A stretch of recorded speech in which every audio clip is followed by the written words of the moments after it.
आगामी आर्थिक वर्षको लागि कुल खर्चहरू 19 खर्ब 64 अर्ब 11 करोड विनियोजन गरेको छु। कुल विनियोजनमध्ये चालुतर्फ 11 खर्ब 80 अर्ब 98 करोड अर्थात् 60.1%, पुँजीगततर्फ 4 खर्ब 7 अर्ब 89 करोड अर्थात् 20.8% र वित्तीय व्यवस्थापनतर्फ रु 3 खर्ब 75 अर्ब 24 करोड अर्थात् 19.1% रहेको छ। यो अनुमान चालु आर्थिक वर्षको विनियोजनको तुलनामा 5.6%ले बढी र संशोधित अनुमानको तुलनामा 18.2%ले बढिरहेको छ। कुल विनियोजनमा प्रदेश र स्थानीय तहमा वित्तीय हस्तान्तरणतर्फ रु 4 खर्ब 17 अर्ब 83 करोड विनियोजन गरेको छु।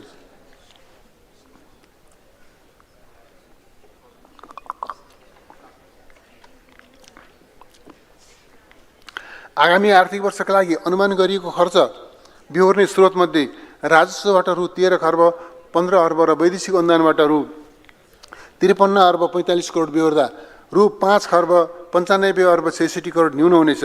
सो न्यून पूर्ति गर्न वैदेशिक ऋणबाट रु 2 खर्ब 33 अर्ब 66 करोड जुटाइनेछ। राजस्व परिचालन र वैदेशिक सहायता परिचालन गर्दा नपुग हुने खुद रु 3 खर्ब 62 अर्ब आन्तरिक ऋणबाट बेहोरिनेछ। सम्माननीय सभामुख महोदय, सम्माननीय अध्यक्ष महोदय, अब म आर्थिक वर्ष 2082-83 को राजस्व नीति तथा कार्यक्रम प्रस्तुत गर्ने अनुमति चाहन्छु। राजस्व प्रणालीलाई लगानी मैत्री र उत्पादनमुखी बनाउन र निरन्तर बढिरहेको सार्वजनिक खर्चका लागि स्रोत व्यवस्थापन गर्न आवश्यक छ। कर प्रणालीलाई अन्तर्राष्ट्रिय मापदण्ड र अभ्यास अनुकूल बनाउँदै बाह्य पुँजी र प्रविधि आकर्षित गर्न जरुरी छ। कर परिपालना सुधार र राजस्व चुहाट नियन्त्रण गर्दै राजस्व सङ्कलनलाई प्रभावकारी बनाउन आवश्यक छ। तसर्थ राजस्व प्रणालीको उत्पादकत्व वृद्धि गर्न आगामी आर्थिक वर्षका लागि व्यय बमोजिमको उद्देश्य तय गरेको छु। आर्थिक क्रियाकलापलाई प्रोत्साहित गर्दै करको दायरा फराकिलो बनाउने, कर कानुनमा सामूहिक सुधार र सरलीकरण गरी स्वैच्छिक कर सहभागिता बढाउने, करदाता मैत्री पारदर्शी र स्वचालित राजस्व प्रणालीको विकास गर्ने, राजस्व प्रशासनको दक्षता अभिवृद्धि गरी राजस्व चुहाट नियन्त्रण गर्ने, गैर कर राजस्वलाई प्राकृतिक स्रोत साधनको दिगो उपयोग र लागत प्रभावी हुने गरी परिचालन गर्ने। अब म आर्थिक वर्ष 2082-83 को राजस्वसँग सम्बन्धित कार्यक्रम प्रस्तुत गर्न अनुमति चाहन्छु। कर कानुनहरूमा समयानुकूल सुधार। अन्तर्राष्ट्रिय स्तरमा कर प्रणालीमा आएका परिवर्तन र नवीन व्यावसायिक ढाँचालाई सम्बोधन गर्ने गरी मूल्य अभिवृद्धि कर, आयकर र अन्तःशुल्क सम्बन्धी कानुनको पुनरावलोकन गरिनेछ। मूल्य अभिवृद्धि करमा बहुदर लागू गर्न प्राप्त सुझाव समेतलाई मध्यनजर गर्दै यसको सान्दर्भिकता र व्यावहारिक प्रयोगका सम्बन्धमा अध्ययन गरिनेछ। विषयगत कानुनहरू संशोधन गरी गैर कर राजस्वका दरहरू सामयिक बनाइनेछ। औद्योगिक संरक्षण र लगानी प्रवर्धन।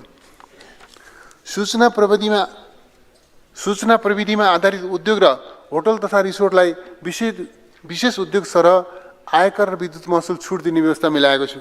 सूचना प्रविधि सेवा निर्यातबाट प्राप्त हुने आयमा लाग्ने करमा 75% छुट हुने व्यवस्था मिलाएको छु। नेपालमा बसी विदेशमा सूचना प्रविधि सेवा निर्यात गर्ने व्यक्तिको आम्दानीमा 5% मात्र आयकर लाग्ने र यो कर अन्तिम हुने व्यवस्था मिलाएको छु। 10 करोडसम्मको वार्षिक कारोबार गर्ने स्टार्टअप व्यवसायलाई 5 वर्षसम्म आयकर नलाग्ने व्यवस्था मिलाएको छु। काठ तथा काठजन्य सामग्रीको गुणस्तरीय उत्पादन तथा उपभोग बढाउन काठ सिजनिङ गर्ने उद्योगलाई आवश्यक पर्ने मिल मेसिनरी पैठारी गर्दा 1% मात्र भन्सार महसुल लगाई अन्य कर तथा महसुल खारेज गरेको छु। प्राङ्गारिक र प्राकृतिक मल उत्पादनका लागि मिल मेसिनरी तथा उपकरण पैठारी गर्दा भन्सार महसुल हटाई अन्य कर तथा महसुल खारेज गरेको छु। फुटबल, क्रिकेट र बहुउद्देश्यीय रङ्गशालाको पूर्वाधार निर्माणका लागि आवश्यक पर्ने यन्त्र उपकरण तथा खेल सामग्रीको पैठारीमा 1% भन्सार महसुल लगाई अन्य कर तथा महसुल खारेज गरेको छु। ग्रीन हाइड्रोजनको उत्पादन गर्ने उद्योगको लागि पैठारी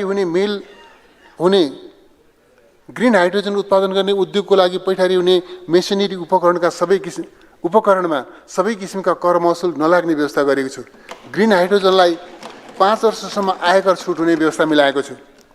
सौर्य तथा वायु ऊर्जाबाट विद्युत सञ्चय गर्न आवश्यक पर्ने ब्याट्री तथा अन्य यन्त्र उपकरणको पैठारीमा 1% भन्सार महसुल लिई अन्य कर महसुल नलाग्ने व्यवस्था गरेको छु। विद्युतीय सवारी साधनको चार्जिङ मेसिन उत्पादन तथा एसेम्बलिङ गर्ने उद्योग स्थापनाका लागि आवश्यक पर्ने उपकरण पैठारीमा 1% भन्सार महसुल लिई अन्य कर महसुल नलाग्ने व्यवस्था गरेको छु। साथै यस्ता उद्योगलाई 5 वर्षसम्म आयकर छुट दिने व्यवस्था मिलाएको छु। 30 वर्षभन्दा पुराना र वा सञ्चालनमा आउन नसक्ने सार्वजनिक तथा निजी सवारी साधनको लगत कट्टा गर्ने प्रयोजनका लागि अन्तिम 2 वर्षको आयकर बुझाएमा बाँकी आयकर छुट दिने व्यवस्था मिलाएको छु। सडक सिंचाई जलविद्युत आयोजनामा सुरुङ प्रविधिको प्रयोग प्रवर्धन गर्न निजी क्षेत्रले टनेल बोरिङ मेसिन पैठारी गर्दा 1% भन्सार महसुल लिई बाँकी कर तथा महसुल छुट दिने व्यवस्था गरेको छु। ढुवानी सेवा प्रदायक व्यवसायले प्राकृतिक व्यक्तिको ढुवानीका साधन भाडा बापत अग्रिम कर कट्टी गरी भुक्तानी गरेकोमा सो भाडा बापतको रकम करयोग्य आय गणना गर्दा खर्च कट्टी गर्न पाउने व्यवस्था गरेको छु। साबिकमा आन्तरिक राजस्व विभागबाट स्वीकृति प्राप्त अवकाश कोषहरू कर्मचारी सञ्चय कोष, नागरिक लगानी कोष, सामाजिक सुरक्षा कोष वा निवृत्तिभरण कोषद्वारा सञ्चालित अवकाश कोषमा अनिवार्य रूपमा आबद्ध हुनुपर्ने व्यवस्था गरेको छु। मूल्य अभिवृद्धि कर तथा अन्तःशुल्कको विवरण बुझाउन वा कर दाखिला गर्न नसकेका व्यक्तिलाई विवरण र कर बुझाएमा ब्याज, थप दस्तुर, विलम्ब शुल्क र जरिवानामा सहुलियत दिएको छु। अन्तर्राष्ट्रिय हवाई सेवा कम्पनी र सोका हवाई टिकटको कारोबार गर्ने व्यक्तिले मूल्य अभिवृद्धि करमा दर्ता भई बुझाउन बाँकी कर रकम बुझाएमा ब्याज, दस्तुर र जरिवाना मिना हुने व्यवस्था मिलाएको छु। आय विवरण पेश नगरेका करदातालाई कार्यालयबाट गरिएको संशोधित कर निर्धारणबाट सृजित बक्यौता फरफार गर्ने मौका दिएको छु। डिजिटल भुक्तानीलाई प्रोत्साहित गर्न समाशोधन गृहको सेवामा लाग्दै आएको मूल्य अभिवृद्धि कर खारेज गरेको छु। खाद्यान्न, गेडागुडी, फलफुल लगायत वनस्पतिजन्य, पशुजन्य तथा दुधजन्य पदार्थमा भन्सार बिन्दुमा लाग्दै आएको अग्रिम आयकर खारेज गरेको छु। श्रवण शक्ति कमजोर भएका व्यक्तिका लागि आवश्यक पर्ने श्रवण यन्त्रमा लाग्ने मूल्य अभिवृद्धि कर खारेज गरेको छु। हवाई वा स्थल मार्गबाट नेपाल प्रवेश गर्ने यात्रीले नेपालमा विनिमय हुने 5,000 अमेरिकी डलर बराबरको विदेशी मुद्रा वा ट्राभलर चेक साथमा ल्याउन पाउने र सोभन्दा बढी भन्सार बिन्दुमा घोषणा गरी ल्याउन सक्ने व्यवस्थालाई सहजीकरण गरिनेछ। राजस्व छुट सुविधामा पैठारी गर्न पाउने बिरामी बोक्ने एम्बुलेन्समा विद्यमान रु 16 लाखको मूल्य सीमा हटाएको छु। विद्युतीय सवारी साधनको प्रयोगलाई प्रोत्साहित गर्न, वातावरण प्रदूषण न्यूनीकरण गर्न र विद्युतको आन्तरिक खपत बढाउन त्यस्ता सवारी साधनमा लगाइएको सबै प्रकारका कर तथा महसुललाई यथावत राखेको छु। करको दायरा विस्तार तथा आधार संरक्षण। मदिरा, बियर, सुर्ती र चुरोटको आयातमा लाग्दै आएको भन्सार महसुल दरमा वृद्धि गरेको छु। भन्सार महसुलका केही दरमा समायोजन गरेको छु। विद्यमान अन्तःशुल्क दरमा सामान्य वृद्धि गरेको छु। स्वास्थ्य जोखिम करको दायरा विस्तार गरेको छु। विद्युतीय बीजक प्रणालीमा करदाताको आबद्धता बढाउँदै केन्द्रीय बीजक अनुगमन प्रणालीको दायरा फराकिलो बनाइनेछ। करदाता शिक्षा र कानुनको परिपालनको माध्यमबाट स्वैच्छिक कर सहभागिता अभिवृद्धि गरिनेछ। सबै किसिमका डिजिटल कारोबारलाई करको दायरामा ल्याउन डिजिटल सर्भिस ट्याक्सको आधार विस्तार गरिनेछ। कर छुट सहुलियत तथा सुविधालाई समयानुकूल परिमार्जन गरी कर खर्च प्रणालीलाई औचित्यपूर्ण बनाइनेछ। व्यापार सहजीकरण तथा सेवा प्रवाहमा सुधार। अस्थायी पैठारी हुने सवारी तथा ढुवानीका साधन र उपकरणमा भन्सार बिन्दुमा महसुल सङ्कलन गरे पश्चात नेपालभित्र यात्रा गर्दा सङ्घ, प्रदेश वा स्थानीय तहबाट प्रवेश शुल्क, ऋण दस्तुर वा अन्य कुनै महसुल असुल गर्न नपाइने व्यवस्था मिलाएको छ। निकासी पैठारी गर्ने उद्योगी व्यवसायले एक्जिम कोड लिँदा राख्नुपर्ने रु 3 लाखको बैंक ग्यारेन्टीको व्यवस्था खारेज गरेको छु। करदाताले करयोग्य कारोबार नगरेको अवस्थामा समेत न्यूनतम कर तिर्नुपर्ने विद्यमान व्यवस्था खारेज गरेको छु। आधिकारिक व्यावसायिक व्यक्तिको छनौट गरी त्यस्ता व्यक्तिले निकासी पैठारी गर्दा द्रुत मार्गको सुविधा तथा व्यावसायिक स्थलमा नै मालवस्तुको परीक्षण सेवा प्रदान गरिनेछ। भन्सार मूल्याङ्कनलाई यथार्थपरक बनाउन अन्तर्राष्ट्रिय मूल्य प्रवृत्तिको स्वचालित डाटाबेस तयार गरी सन्दर्भ मूल्यलाई स्वचालित मूल्याङ्कन प्रणालीले विस्थापित गरिनेछ। राजस्व चुहावट र नियन्त्रण।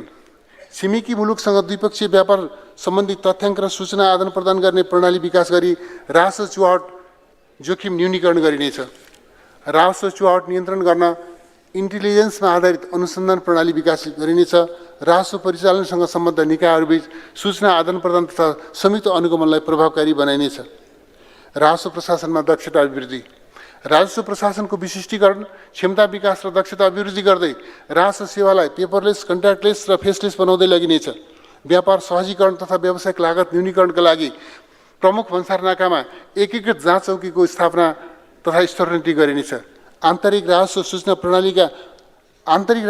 प्रणालीमा समयानुकूल परिवर्तन गर्न बिजनेस प्रोसेस इन्जिनियरिङ गरिनेछ। यसबाट कार्य प्रक्रियामा सरलता आई कर परिपालना र सङ्कलन लागतमा कमी आउने विश्वास लिएको छु। आन्तरिक राजस्व परिचालन रणनीति र भन्सार सुधार तथा आधुनिकीकरण कार्ययोजना बमोजिम सुधार कार्यलाई तीव्रता दिइनेछ।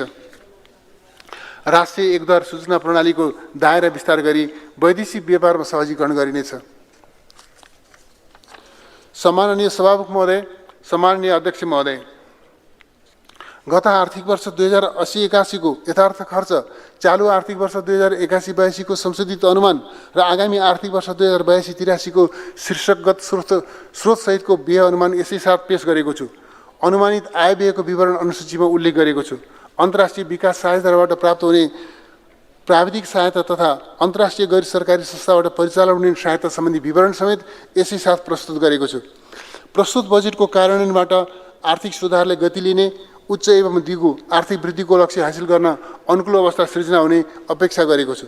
यस बजेटले निजी लगानी अभिवृद्धि गर्न, आर्थिक क्रियाकलाप विस्तार गर्न, उद्यमशीलताको विकास गर्न र अर्थतन्त्रमा विविधीकरण ल्याई रोजगारीको अवसर सृजना गर्न महत्त्वपूर्ण योगदान गर्ने विश्वास लिएको छु।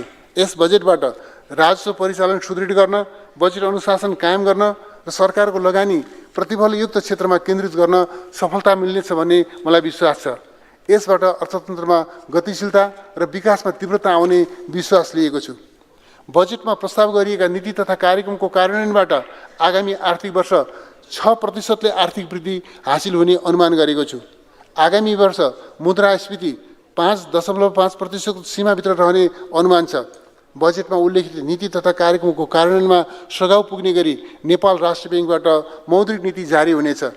बजेट तर्जुमा गर्दा मार्गदर्शन गर्नुहुने सम्माननीय राष्ट्रपति, सम्माननीय उपराष्ट्रपति, सम्माननीय प्रधानमन्त्री, सम्माननीय प्रधान न्यायाधीश, सम्माननीय सभामुख, सम्माननीय अध्यक्ष, राजनीतिक दलका शीर्ष नेतृत्वप्रति हार्दिक कृतज्ञता ज्ञापन गर्दछु। बजेटका सम्बन्धमा माननीय मन्त्रीहरू, सङ्घीय संसदका माननीय सदस्यहरू, राजनीतिक दल, निजी क्षेत्र, विकास सहायता र विभिन्न क्षेत्रका विज्ञ, सञ्चार जगत, राष्ट्रसेवक कर्मचारी र नागरिक समाज लगायत सुझाव दिनुहुने सबैप्रति हार्दिक धन्यवाद ज्ञापन गर्दछु।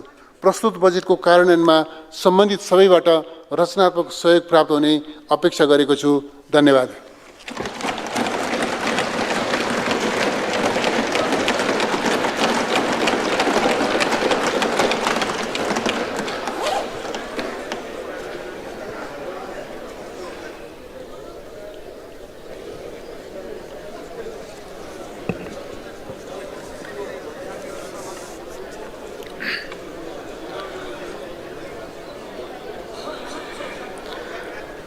माननीय सदस्य